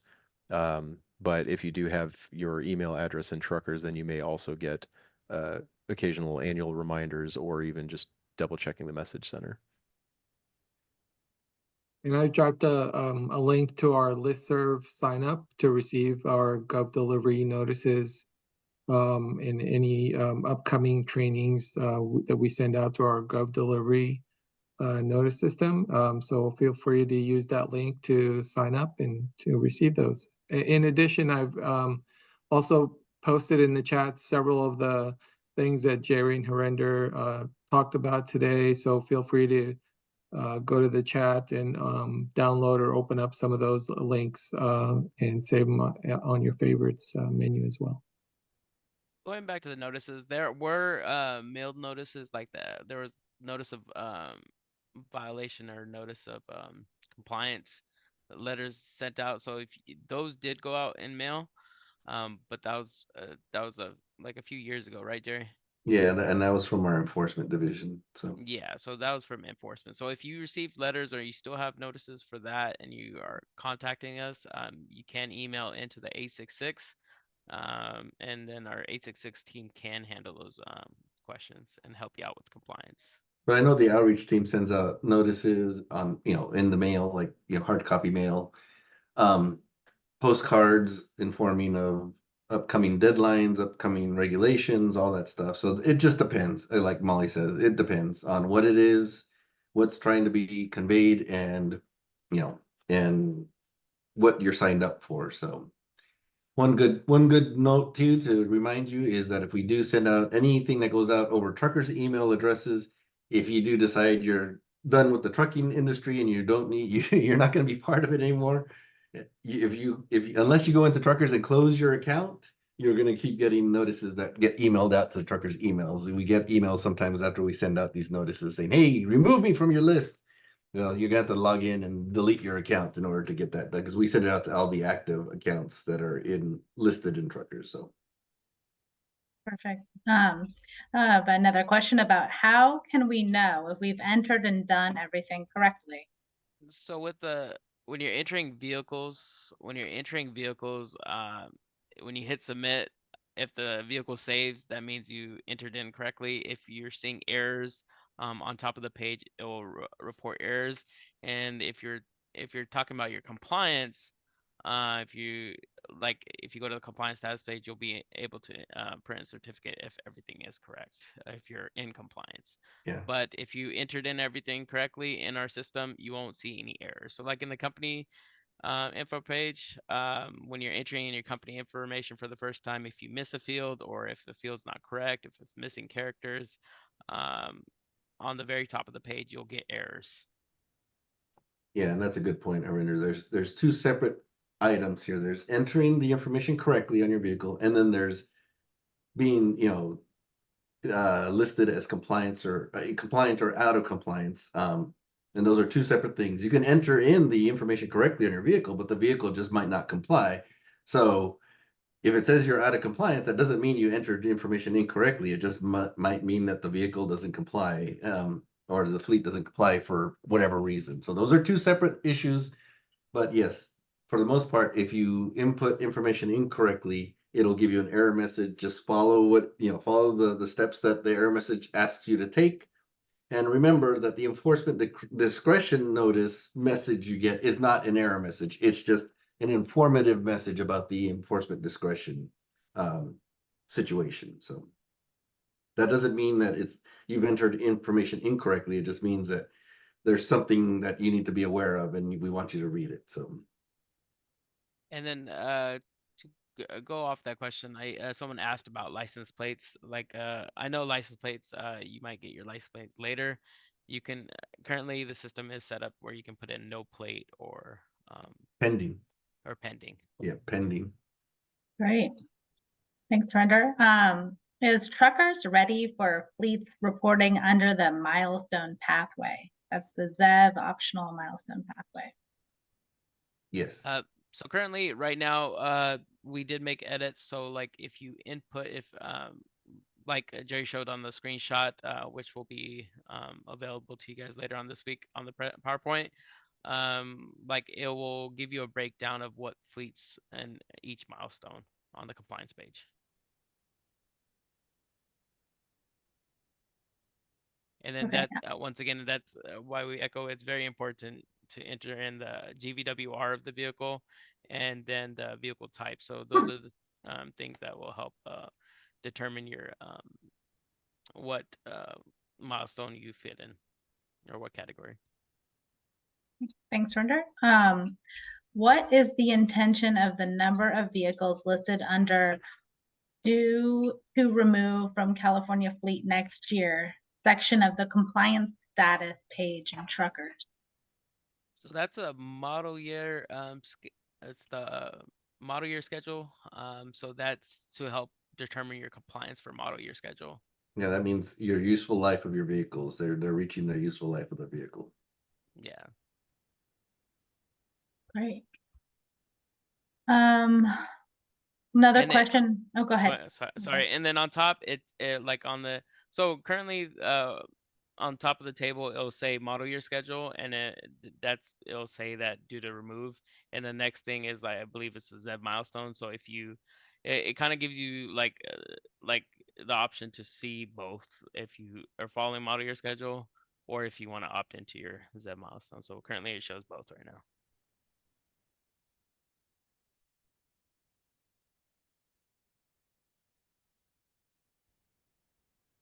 Someone's asking about finding the useful information about the useful life of their fleet. Yeah, they'll have to email ZEV fleet. Someone talked about the model year is not on the VIN. No.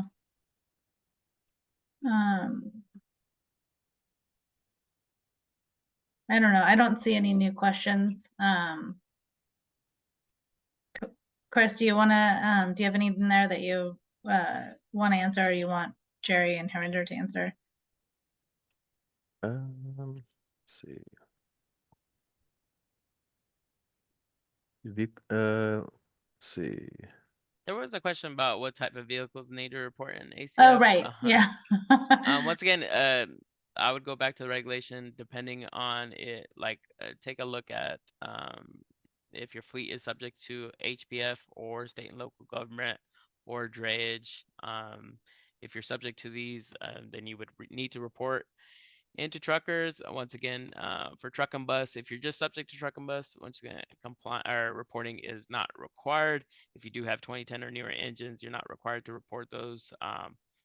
But if you do need a certificate or to show compliance, you would want to report your vehicles. But if you're using a flexibility option, currently using a flexibility option, so you can't opt into them at this point, they're all closed. But if you're continuing to use one, then you do have to report those vehicles into truckers Yeah, and it's very important. or Like truck and bus. if you're in low use, if you're in the NOx exempt area, if you're heavy crane, you come back every year and then you like in January and re-up the options. Yeah. Yeah, And so I at had this point- yeah, go ahead. I was gonna say I had a few questions if we're done with this one. Yeah, I think so, but there's another one that came in through, I'll just ask this one and then Chris.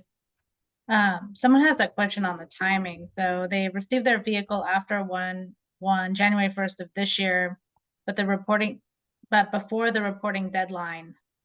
Yeah, so basically they're asking whether or not they need to report that vehicle within 30 days because the initial reporting deadline is not yet hit.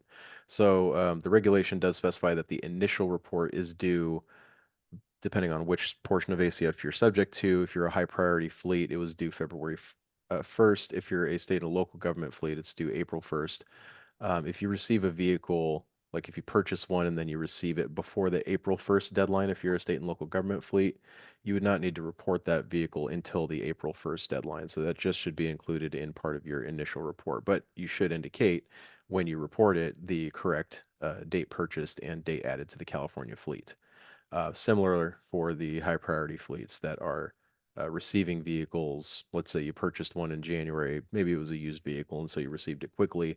Would you have to report it within that 30 days?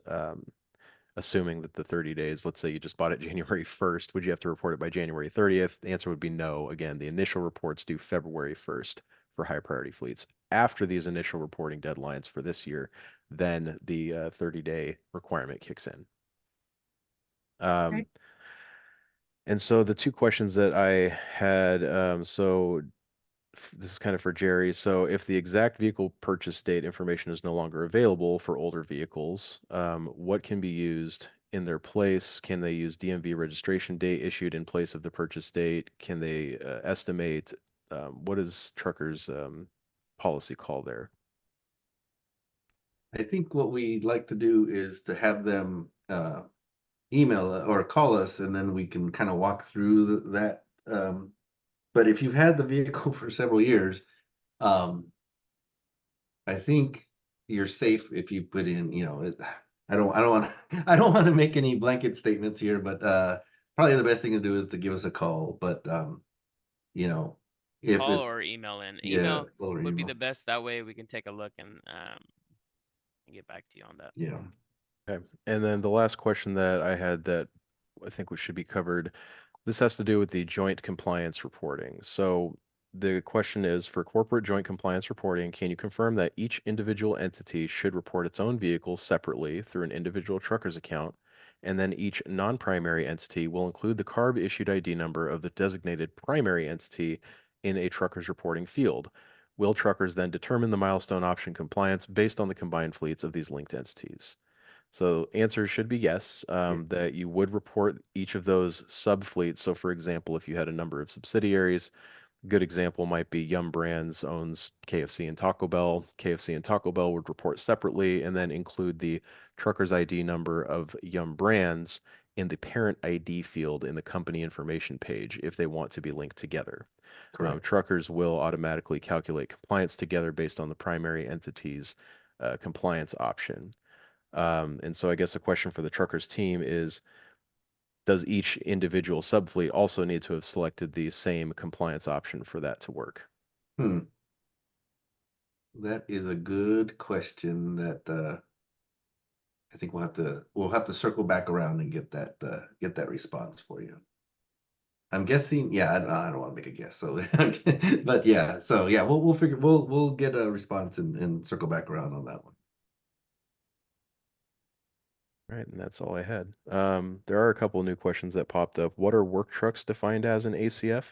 Is there a GVWR tied to that classification?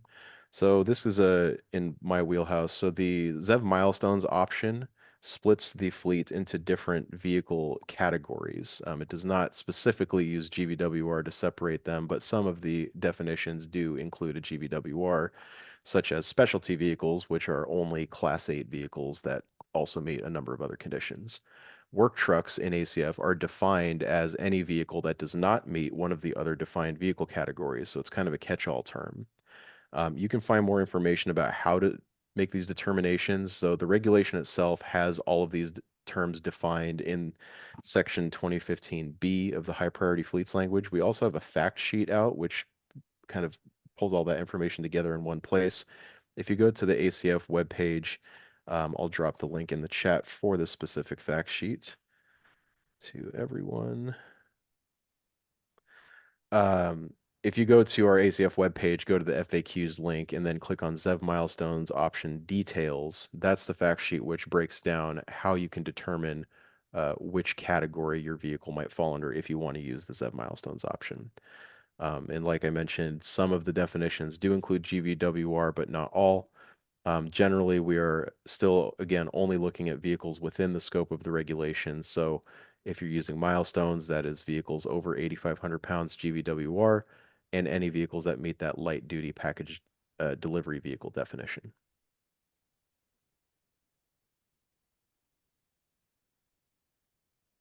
I think we have another question. For county identifying following PAU and using compliance option PM retrofit and do not have the info example date installed or company installed, what do we use? I would just email truckers based off your fleet. Please include like the vehicle VIN. Like what you would want to do in this case, like if I was to report and I didn't have the information, I'd report the vehicle as is, use the compliance option none, and then email into truckers. In the truckers email, just include the truckers ID, the vehicle VIN, and then ask your question, and then we could try to help you try to report that retrofit. All right. Well, we have no open questions and it's 10:58. Jerry, you want to close us out? Perfect timing. Yeah, I want to thank everyone for participating today. And I just want to remind everyone that we'll be having more Q&A sessions to look for those notices to be sent out. The next Q&A session will be held on March 12th, 2024, and will be focused on state and local government fleets. And the registration link for that was already sent out. But if you missed it, it's on our ACF webpage under the meetings and events link. So again, the PowerPoint and recording for this Q&A session will be posted and made available to you. If you have any questions on the reporting system, you can email truckers@arb.ca.gov. If you have any compliance assistance questions for ACF, then you can email zevfleet@arb.ca.gov. If you have any compliance assistance that you need for truck and bus or any of the legacy fleets or ACF, you can call our hotline at 866-634-3735. But with that, I'll turn it over to Yusuf to, I think we look at right on time. Yes, thank you, Jerry, and thank you, everyone. We'll look forward to seeing you guys at our future events coming up.